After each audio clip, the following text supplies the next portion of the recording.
Meredith Roberts and like our leadership over there has been so welcoming to like my like not at all secret gay agenda. And so like boycott Disney!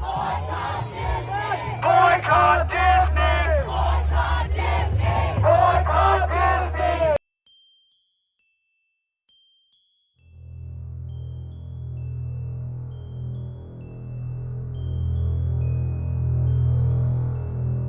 Like I love Disney's content. I grew up watching, all of the classics. They have been a huge, like, informative part of my life. But at the same time, like, I worked at small studios most of my career, and I'd heard, you hear whispers. Like I'd heard things like, oh, they won't let you show this at a Disney show, and I'm like, okay. So I was a little like sus when I started, but then my experience was bafflingly the opposite of what I had heard on my little pocket of like, proud family Disney TVA.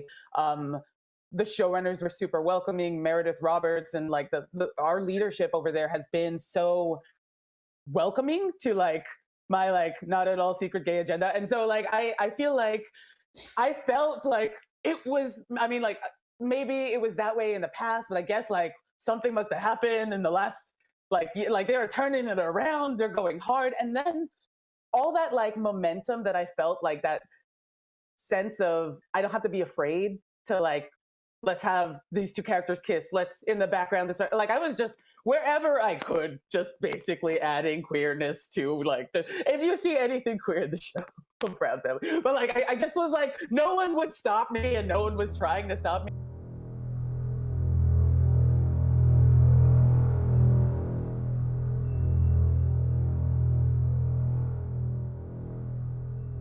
I'm here as a mother of two queer children, actually, one transgender child and one pansexual child, and also as a leader. And that was the thing that really got me, because I have heard so much from so many of my colleagues over the course of the last couple of weeks in open forums and through emails and phone conversations. And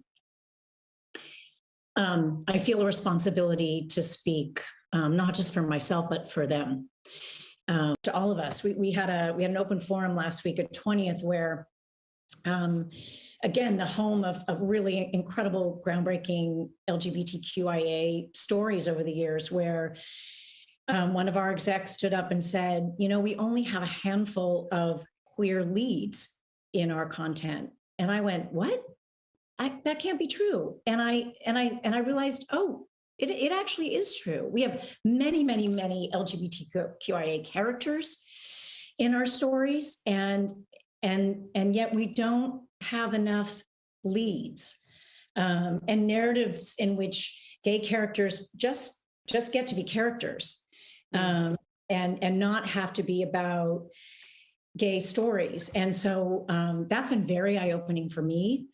And I can tell you, it's something that I feel perhaps had this moment not happened, I as a leader and me as my colleagues would not have focused on. And going forward, I certainly will be more so.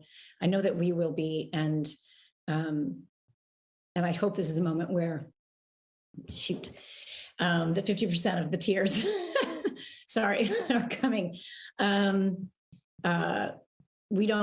We just don't allow each other to go backwards.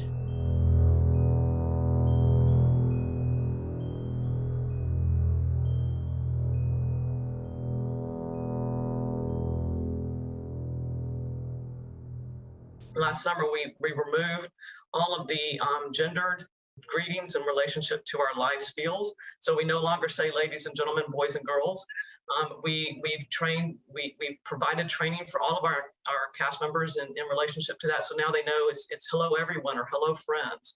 We are in the process of changing over those recorded messages. And so many of you are probably familiar when we brought the fireworks back to the Magic Kingdom.